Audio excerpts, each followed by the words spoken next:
Daisy Comes Home by Jan Brett. Look over the garden wall and you will see the 6 happiest hens in China. They live in Mei's sandy yard by the Lai River, where they lay brown eggs every day for Mei to sell at the market. But it was not always this way. Once upon a time, the smallest hen, the one Mei calls Daisy, was picked on by all the others. This is hard to imagine because Mei was known far and wide for her happy hens. She gave them treats. She put fresh hay in their nests. She gave them baths when they fell in black mud. And when she called, "Goo-goo, goo-goo," all the hens would run to her as fast as their legs could carry them. Even Mei's egg baskets were painted with big red characters that read, "Happy Hens," and she tried to make it so. But every night when it was time to roost in the hen house, the other hens picked on Daisy. They fluffed up their feathers and crowded her off the perch.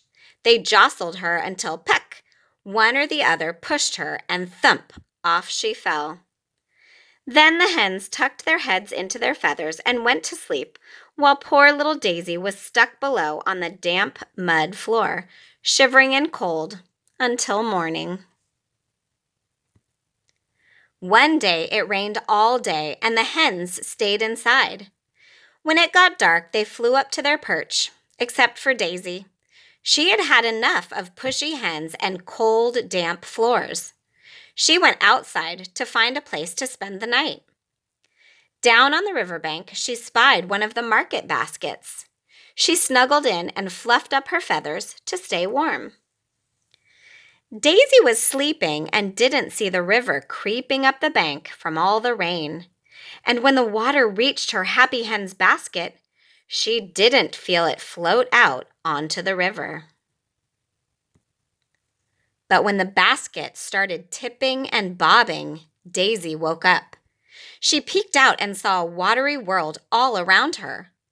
The sandy yard, the garden wall, and Mei's farmhouse looked smaller and smaller as the current carried her down the river.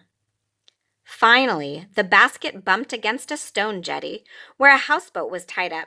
Scratch, scratch, scraped the basket as the river waves pushed it against the sharp rocks.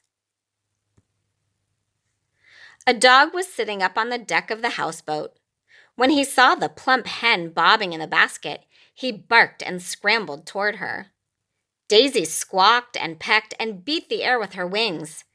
It was enough to tip the basket off the rocks, and she floated away just in time. Dawn broke over the Gui Mountains as the basket drifted along the river. Branches brushed against it, fish swam silently by, and birds flew overhead. Suddenly, Daisy felt a thump. Daisy looked up and saw 2 big horns and a pair of surprised eyes looking down at her. The basket had drifted into the legs of a great big water buffalo, taking a morning drink. The buffalo snorted loudly, scaring Daisy. She flew forward and nipped his furry muzzle and flapped her wings. Daisy scared the water buffalo. He turned and galloped up the bank, scattering the ducks as he ran. His splashes made waves that carried the basket back into the middle of the river. Daisy traveled along all day until her basket was hooked by the roots of a banyan tree, where a troop of red-tailed monkeys lived. The curious monkeys eyed Daisy and climbed down for a closer look. Daisy froze as one monkey crept up to the basket and reached in. Daisy flapped and pecked, nipped and squawked. The startled monkey pushed the basket away. It broke loose from the tree and floated on down the river. Daisy wondered what would happen next.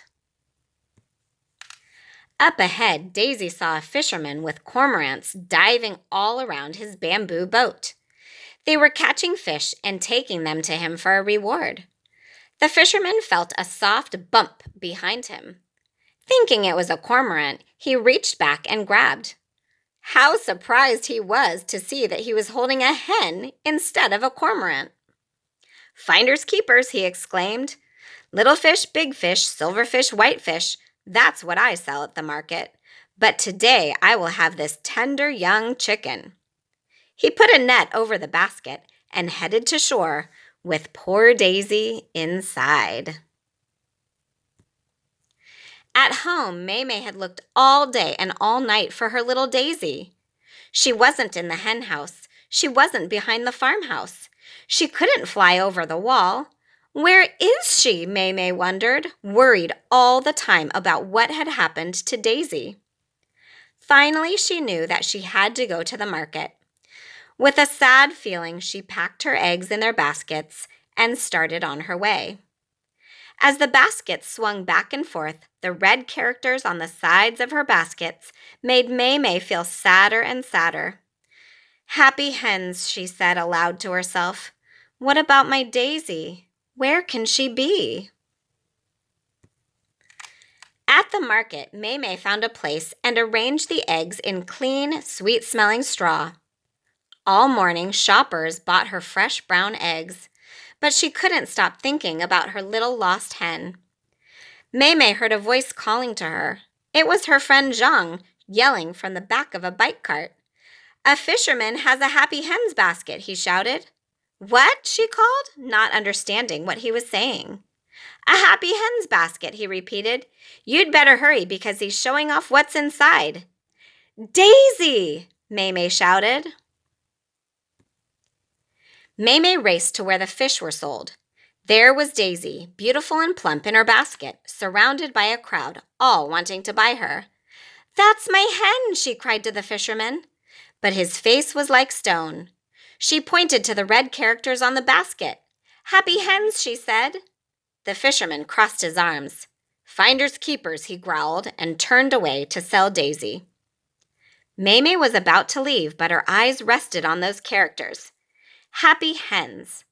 All she could think about was Daisy in a cooking pot. She squeezed her eyes shut and clenched her fists. She had to do something. "Cuckoo, cuckoo, cuckoo," she called at the top of her voice. And when Daisy heard that call, she answered it the way she had every day of her life. She rose up and threw herself against the basket, tipping it over. She ran toward her friend Maymay as fast as her legs could go. Daisy flew onto Maymay's shoulder and off they went, running back to get Maymay's baskets and go home. The fisherman ran after them, furious. "Stop!" he yelled at Maymay. "That's my hen!" "Finders keepers," Maymay called over her shoulder. And with Daisy clinging to her, she ran and didn't stop until they were safely home. That night, as the sun went down, Daisy took a place on the roost. When one of the big hens fluffed up her wings and spread out, expecting Daisy to fall off the perch like always, Daisy flapped her wings. "I learned that from a boat dog," she clucked. Another hen tried to tip her off. She pushed right back. "I scared a water buffalo like that," she squawked. Another hen jostled her. Peck, peck, peck, peck. Daisy kept her place on the perch and beat the air with her wings. She remembered the monkey and she pecked and flapped all over again. That was when the hens gave Daisy a place of her own.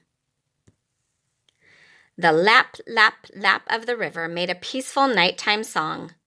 No bumping, no jostling, no fussing around, just 6 happy hens, their heads tucked in their feathers, high and warm and safe, together.